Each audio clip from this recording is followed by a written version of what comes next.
Let's have a look at stories that made headlines in the Sunday newspapers. We start with the Sunday World, and they're covering that recently held ANC NEC meeting where President Ramaphosa had some strong words to share with his detractors in that NEC.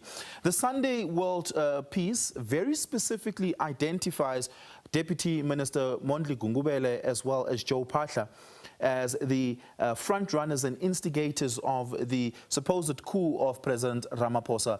This article further goes on to say that both Mondli Gungubele as well as Joe Phaahla are adamant that Ramaphosa must go and that they're not done with their campaign to unseat the president, and that they'll continue to do so at the next NEC meeting. It cites them to be quite dissatisfied and sour, rather, about their supposed demotions in the national executive, from being ministers to now being Deputy Minister. Joe Phaahla having been replaced there by Aaron Motsoaledi as the Minister of Health. Furthermore, about 40 of the 80 NEC members seem to be throwing their weight behind them, with that number apparently steadily rising, according to insiders in the ANC NEC.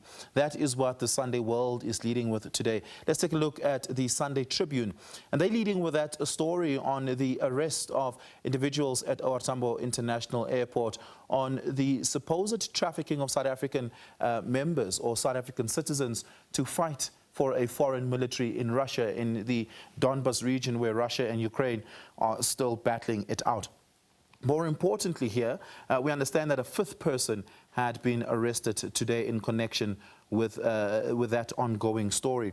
It outlines here what the plea from some of the family members are about the young men being stuck in Russia, the 17 young men still being stuck in Russia, pleading for them to be brought back to South Africa. A lot of details around some of the families' sentiments and how this had unfolded. At the center of it all seems to be former MK Member of Parliament, Duduzile Zuma Sambudla, who had resigned in the wake of this. And then let's take a look at the Sunday Times, and they're leading there with the story on a judge that had been arrested on charges, at least, of corruption.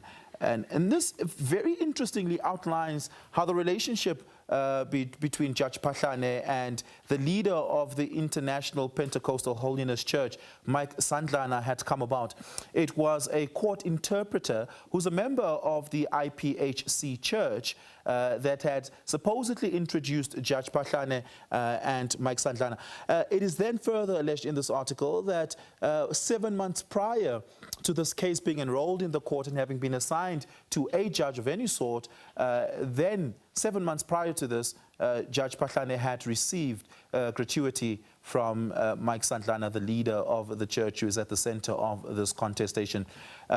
Judge Phaahla is adamant that the case was assigned to her by the Deputy Judge President of the division, Judge Lidwaba, who is responsible for the division of cases and assigning judges to cases in that division of the High Court. That's what the Sunday Times is leading with today.